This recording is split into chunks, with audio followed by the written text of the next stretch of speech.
అమ్మ చేతికి చిక్కి రోటికి కట్టబడినాడు.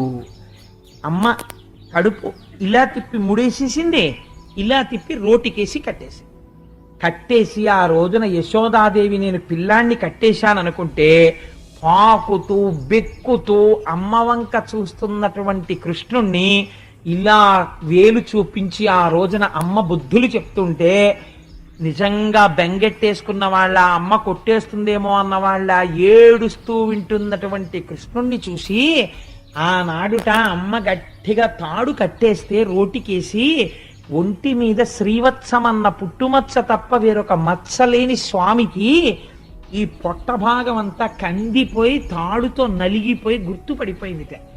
స్వామి, ఏ మచ్చలేనటువంటి నువ్వు మాలోకంలో అవతరించి మమ్మల్ని ఉద్ధరించాలనుకుంటే తెలియక అమ్మ నిన్ను కట్టేస్తే ఆ చిన్ని బొజ్జ ఎంత నలిగిపోయిందో, ఆ రోజున ఆ నడుమెంత నలిగిపోయిందో.